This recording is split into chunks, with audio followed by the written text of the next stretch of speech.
आज जब हम आधुनिक इजराइल को देखते हैं, ऊंची ऊंची इमारतें, आधुनिक शहर, शक्तिशाली सेना, अत्याधुनिक तकनीक, तो यह विश्वास करना मुश्किल हो जाता है कि इस देश का जन्म हजारों साल के खून, युद्ध और असंख्य कष्टों के इतिहास से हुआ है।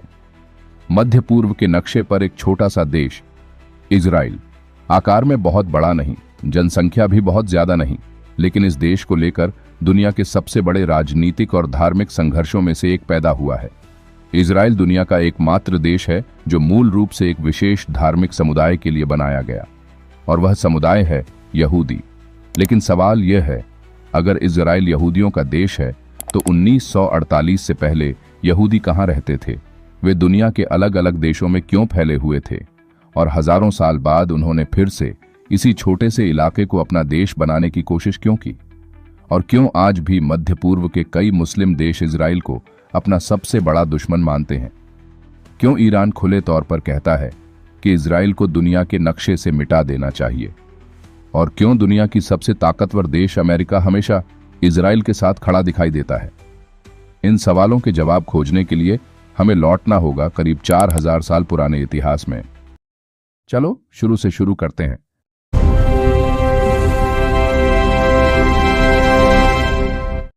लगभग 2000 ईसा पूर्व मेसोपोटामिया क्षेत्र में जन्म हुआ अब्राहम का। आज उन्हें 3 बड़े धर्मों का पूर्वज माना जाता है, यहूदी धर्म, ईसाई धर्म और इस्लाम। धार्मिक कथाओं के अनुसार ईश्वर ने अब्राहम से कहा, अपना घर छोड़ो और एक नई भूमि की ओर जाओ। उस भूमि का नाम था कनान। आज के समय में यही क्षेत्र इजराइल, फिलिस्तीन और जॉर्डन के कुछ हिस्सों से बना है। यहूदियों के लिए यह भूमि थी प्रॉमिस्ड लैंड, यानी ईश्वर द्वारा दी गई भूमि। समय के साथ कई यहूदी मिस्र में बस गए। शुरुआत में वे वहां शांति से रहते थे, लेकिन कुछ पीढ़ियों बाद मिस्र के शासकों को उनकी बढ़ती संख्या से डर लगने लगा। इसके बाद उन्हें गुलाम बना दिया गया। सैकड़ों साल तक यहूदियों ने कठोर श्रम किया। इसी समय इतिहास में प्रकट हुए मोसेस। धार्मिक कथाओं के अनुसार उन्होंने यहूदियों को मिस्र से बाहर निकाला। इस घटना को कहा जाता है एक्सोडस। मूसा की मृत्यु के बाद यहूदी कनान क्षेत्र में बस गए। धीरे धीरे उन्होंने एक शक्तिशाली राज्य की स्थापना की। इस राज्य के सबसे प्रसिद्ध राजा थे डेविड। उन्होंने यरूशलेम को राजधानी बनाया। उनके पुत्र सोलोमन ने यरूशलेम में बनाया एक विशाल मंदिर, जिसे कहा जाता है फर्स्ट टेम्पल। इजराइल का राज्य हमेशा शक्तिशाली नहीं रहा। मध्य पूर्व हमेशा से साम्राज्यों की लड़ाई का मैदान रहा है। 586 ईसा पूर्व में मध्य पूर्व की शक्तिशाली ताकत बैबिलोनियन एम्पायर ने इजराइल पर हमला किया। बाबिलोन के राजा नेबुकदनेस्सर III ने यरूशलेम पर कब्जा कर लिया। शहर नष्ट कर दिया गया, मंदिर तोड़ दिया गया, हजारों यहूदियों को बाबिलोन ले जाया गया। इस घटना को कहा जाता है बेबीलोनियन एग्जाइल। 539 ईसा पूर्व में बाबिलोन को जीत लिया साइरस द ग्रेट ने। वह अकेमेनिड एम्पायर के शासक थे। उन्होंने एक ऐतिहासिक फैसला लिया। उन्होंने यहूदियों को अनुमति दी कि वे अपनी भूमि पर वापस लौट सकते हैं। इसके बाद यहूदी यरूशलेम लौटे और उन्होंने दूसरा मंदिर बनाया, जिसे कहा जाता है सेकंड टेम्पल। 63 ईसा पूर्व में इस क्षेत्र पर कब्जा कर लिया रोमन एम्पायर ने। यहूदियों ने विद्रोह किया, लेकिन 70 ईस्वी में रोमन सेना ने यरूशलेम को नष्ट कर दिया। मंदिर भी गिरा दिया गया। इसके बाद यहूदी दुनिया भर में फैल गए। इस घटना को कहा जाता है ज्यूइश डियास्पोरा। 19वीं सदी के अंत तक यूरोप में यहूदियों की स्थिति बहुत खराब हो चुकी थी। वे सदियों से अलग अलग देशों में रह रहे थे, लेकिन कहीं भी उन्हें पूरी तरह स्वीकार नहीं किया गया। कई देशों में उन्हें दूसरे दर्जे का नागरिक माना जाता था। उन्हें नौकरियों से निकाला जाता था, उनकी संपत्ति छीन ली जाती थी और कई बार उन पर हिंसक हमले भी किए जाते थे। इस बढ़ती नफरत को कहा जाता है एंटी सेमिटिज्म। इसी माहौल में 1890 के दशक में एक यहूदी पत्रकार सामने आए, थियोडोर हेर्ज़ल। वे ऑस्ट्रिया के रहने वाले थे और पेशे से एक पत्रकार थे।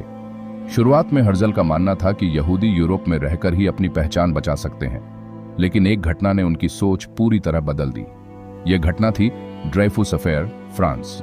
एक यहूदी सैनिक पर देशद्रोह का झूठा आरोप लगाया गया और पूरे देश में यहूदियों के खिलाफ नफरत फैल गई। हेर्ज़ल ने महसूस किया कि चाहे यहूदी कितनी भी कोशिश कर लें, उन्हें कभी पूरी तरह स्वीकार नहीं किया जाएगा। तभी उन्होंने एक बड़ा विचार दिया, अगर यहूदियों को सुरक्षित रहना है तो उन्हें अपना एक अलग देश चाहिए। 1896 में उन्होंने एक किताब लिखी, द जूइश स्टेट। इस किताब में उन्होंने कहा, यहूदियों की समस्या का एक ही समाधान है, एक स्वतंत्र राष्ट्र। इसके बाद 1897 में स्विट्जरलैंड के बासेल शहर में पहला ज़ायोनिस्ट कांग्रेस आयोजित किया गया। यहीं से आधिकारिक रूप से जन्म हुआ ज़ायोनिज्म आंदोलन का। इस आंदोलन का मुख्य लक्ष्य था दुनिया भर के यहूदियों को एकजुट करना और उनके लिए एक राष्ट्रीय होमलैंड बनाना, और इसके लिए चुनी गई भूमि थी पैलेस्टाइन, क्योंकि यह वही भूमि थी जिसे यहूदी अपनी प्राचीन मातृभूमि मानते थे। धीरे धीरे हजारों यहूदी यूरोप से फिलिस्तीन की ओर लौटने लगे। यही वह शुरुआत थी जिसने आगे चलकर इजराइल के निर्माण की नींव रखी। 1930 के दशक में यूरोप एक गहरे संकट से गुजर रहा था। जर्मनी में सत्ता में आए अडोल्फ हिटलर, उनके नेतृत्व में बना नाजी जर्मनी।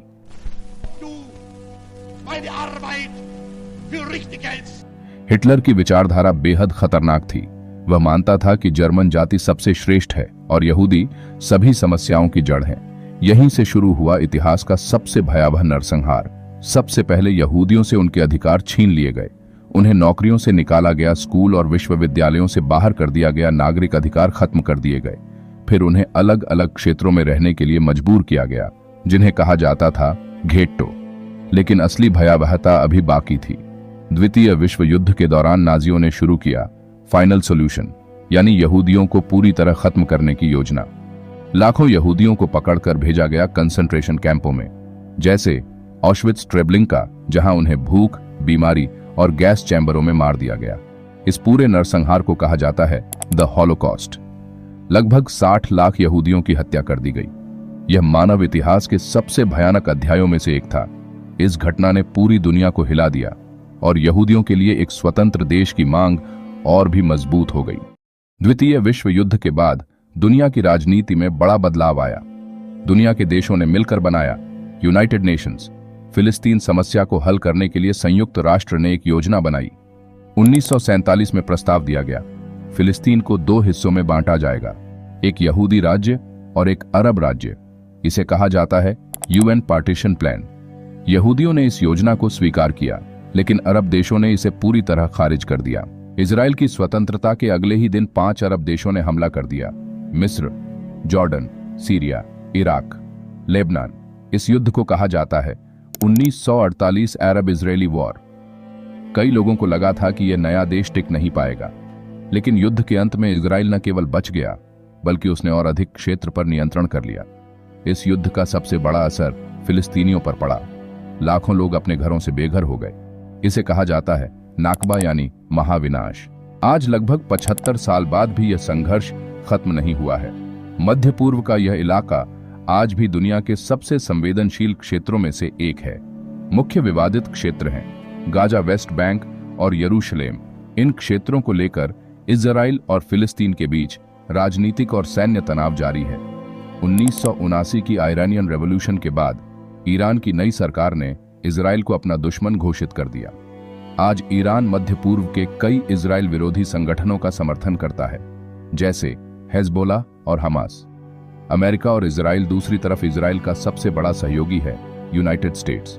अमेरिका सैन्य, आर्थिक और कूटनीतिक रूप से इजराइल का समर्थन करता है। इसी कारण कई लोग मानते हैं कि मध्य पूर्व की राजनीति में अमेरिका और इजराइल की साझेदारी बहुत बड़ा प्रभाव रखती है।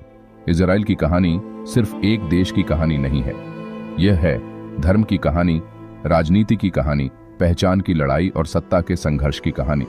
और शायद यह कहानी अभी खत्म नहीं हुई है, क्योंकि आज भी गाजा, वेस्ट बैंक और यरूशलेम को लेकर तनाव जारी है और आने वाले कई दशकों तक यह संघर्ष दुनिया की राजनीति को प्रभावित करता रहेगा।